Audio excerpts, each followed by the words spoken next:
What's up, guys? Welcome back to the channel. Doing a little windshield time today. Always spending time in the truck, and I was just thinking, what are some of the reasons why you decided to build a Barndominium? I mean, I know the reasons for me, like what we were looking to do, and I'll tell you guys just a few of those here in just a minute.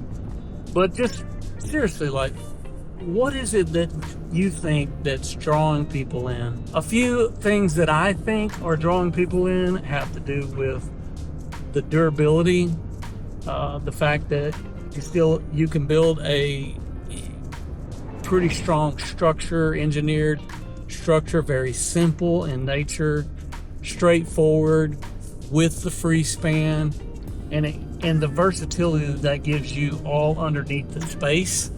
That's one key advantage that I would say people choose Barndominiums. Another thing I would say is the low maintenance aspect of it, because as you can imagine, if your exterior siding now, instead of having siding that you have to paint, like a wood siding or something you got to get out there and scrape and do all that type of stuff with, instead of doing that, you can use steel siding, and technically has like an 80-year warranty, I believe, to this type of, or 50 years, I would say, to a metal sheet. And if you wanted to replace a sheet, I mean, it's pretty inexpensive compared to replacing siding and having to paint it. Everything has gotten so expensive when it comes to maintenance. So I think those are some key components of what is attractive to people about building a Barndominium. We go an extra step further. We actually close the soffits off, keeping birds from nesting up under those porch spaces and all kinds of things like that, which I think is really, really nice. But for me, the things that I think impacted us in that direction to want to build a Barndominium had to do with mainly wanting to have a complementary structure, number one. And I'll explain that here in just a second. The other thing was that we needed a multi-generational setup.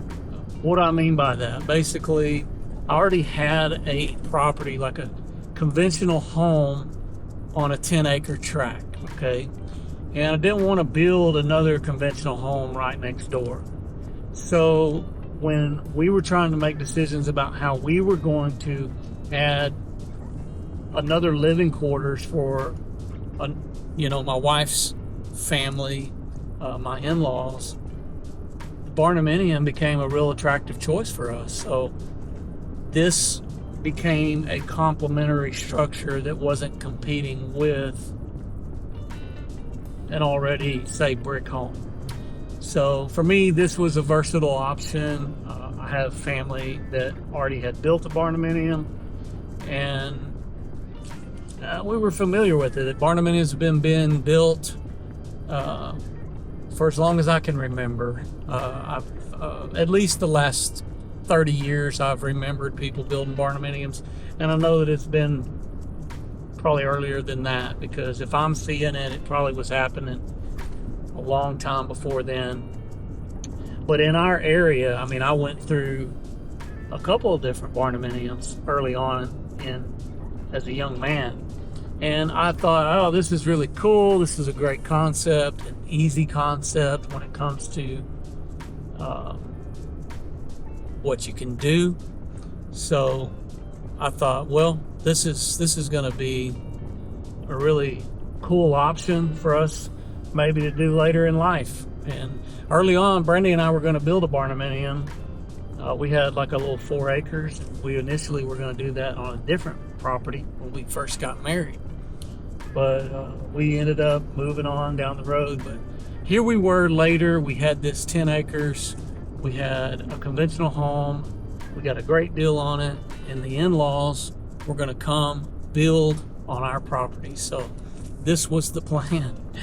So we made the decision to build a barndominium there. We kind of compiled what all we thought we could make happen with a structure like this. So we organized about a 1,500 square foot, 2-bedroom, 2-bath living quarters on one half of the structure. I did like a 75 by 40, and then left us about a 1,500 square foot shop.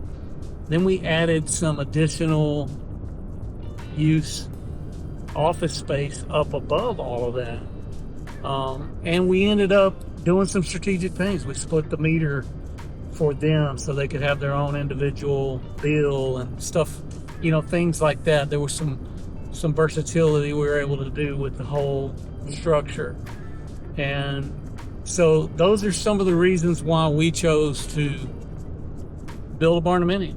And of course, we didn't have all the systems in place like we do now, and all of the all the details that we promote heavily on the channel. We didn't have all that. We didn't have anybody that was promoting that either. We just had to kind of use as good a sense as we could to try to put together a game plan for how we were going to build the structure. And so that's how we made that decision. So I'm just wondering, like, what would be decisions that would lean you or push you into one? Besides cost, I mean, a lot of people think that it's a super cheap way to live or to build, and you know, I guess it really depends on what you're building. And I would say there are some cost advantages, depends on how you're doing it. And because everybody has so many different needs, cost is not always the winning advantage. It's just not. So, but how many conventional frame homes do you know that are going to have a 3,000 square foot garage or shop attached? I mean, it's just very rare and uncommon that a structure like that would be able to afford you that kind of space. And that's what barndominiums can do ultimately, is give you a free span and a lot of versatile space. So for us, that was it. Of course, we've added on to our structure multiple times for the business, and we continue to constantly do things as well. But I was just curious what it would be for you guys. Maybe you're looking to build a barndominium. Maybe you've already built a barndominium, and maybe you are just doing all the research about wanting to build a barndominium later. So these are things to consider. But I had a question that came in the other day. It's just a quick one. We're going to add this to the end of this video. Weston wrote in and said, I bought a house that has concrete under the carpet. Can I pull the carpet up, prepare the surface, and then stain the concrete? So, Weston, that's a good question. We have a lot of people that do stain concrete in our builds, in the homes, and you know, but that's new construction, and also that has a certain look to it. If you're trying to go for that shiny look, and you know, then maybe the stained concrete is the way for you.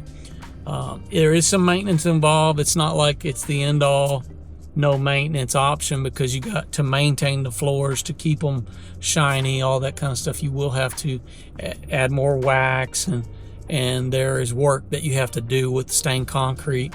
I will say this, that if you're trying to pull carpet up to stain the concrete, you can totally do that.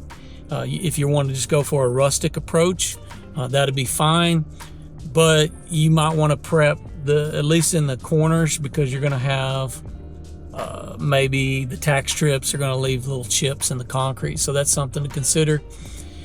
But for me, if I was doing a remodel deal like that, I would say maybe there's too many good options on like a vinyl plank flooring. So some really good affordable options like that. Like when we did some work on our lake house, I actually bought some really cheap tile, and I mean, I got a deal like 30-40 cents a foot, which is kind of unheard of, but that's what I did.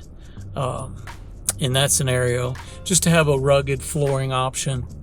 So every situation's a little bit different, but you might want to consider vinyl to an opposition of doing the stained concrete. But anyways, I hope you guys have enjoyed this video. Just trying to share some thoughts with y'all and to share a little bit of Q&A. I'm going to try to add some Q&As back onto the channel where we can talk more. Appreciate y'all being here. If you haven't already subscribed to the channel, please do that now. Don't forget to follow us on Facebook, Instagram, all the others. I'm Josh Helm, wishing you all the best. Thanks for watching. Texas Best.